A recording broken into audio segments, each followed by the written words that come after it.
Hi అండి. Welcome to లతారాశం. ఈరోజు ఒక మంచి రెసిపీతో వచ్చేసానండి. ముందుగా ఈ ఛానల్ని ఆదరిస్తున్న మీ అందరికీ చాలా చాలా ధన్యవాదాలండి. మీకు ఈరోజు మంచి టేస్టీగా ఉన్న టమాటో పచ్చడిని అయితే చూపిస్తున్నానండి. ఈ టమాటో పచ్చడికి ఎండపెట్టనవసరం లేదు, అలానే ఉడకపెట్టనవసరం లేదండి. చాలా సింపుల్గా తయారు చేసుకోవచ్చండి. ఇంకెందుకండి ఆలస్యం, వీడియో స్కిప్ చేయకుండా చూడండి. చాలా అంటే చాలా బాగుంటుంది వీడియో అయితే. ఇక్కడ నేనైతే ఒక కేజీ టమాటాలు తీసుకున్నానండి. కేజీ టమాటాలను మంచిగా కడిగేసి ఇలా గుడ్డ మీద ఆరబెట్టుకోవాలి. ఆరబెట్టుకున్నాక చూడండి, ఎక్కడ తడి లేదు కదా, ఇలా మంచిగా ఉండాలండి. నాటుకాలైతే ఈ పచ్చడికి టేస్ట్ చాలా బాగుంటుందండి. టమాటాలకు తొడిమి భాగం ఉంటుందిగా, అది కట్ చేసుకొని 1 లేదా 2 ముక్కలు కట్ చేసుకోవాలి. లేదంటే కొంచెం చిన్న చిన్న పీసెస్కైనా కట్ చేసుకోవచ్చు. ఇలాగా అన్ని టమాటాలు కట్ చేసుకోవాలి. చూసారు కదా, ఇలాగ అన్నీ కట్ చేసుకున్నాక ఇదైతే ఒక కేజీ పచ్చడి అయితే పెడుతున్నామండి. ఒక కేజీకి 50 లేదా 60 గ్రాముల చింతపండు అయితే సరిపోతుందండి. ఒక అద్దెడు కల్లుప్పు వేసుకోవాలండి.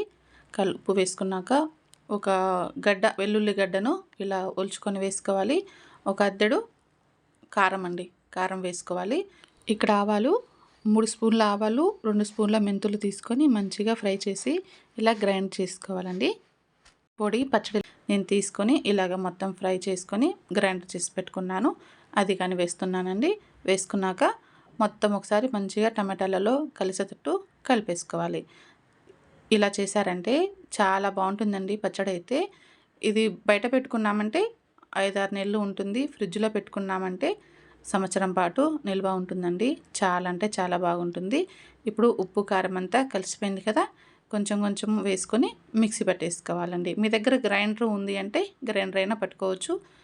మిక్సీ అంతా పట్టేసుకున్నాక కడాయి పెట్టుకొని, పచ్చడికి నూనె కొంచెం ఎక్కువగానే పడుతుందండి. పోపు పెట్టుకోవాలి కాబట్టి ఒక 4-5 గరిటెల నూనె వేశారంటే చాలా బాగుంటుంది.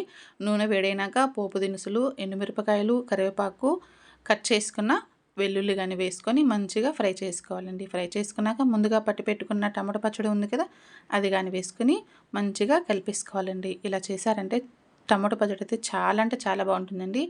ఇడ్లీ, దోశ, అన్నం ఎలా తిన్నా చాలా బాగుంటుందండి. చూసేసారు కదా, చాలా సింపుల్గా టమాటో పచ్చడిని అయితే తయారు చేసుకున్నాం కదా.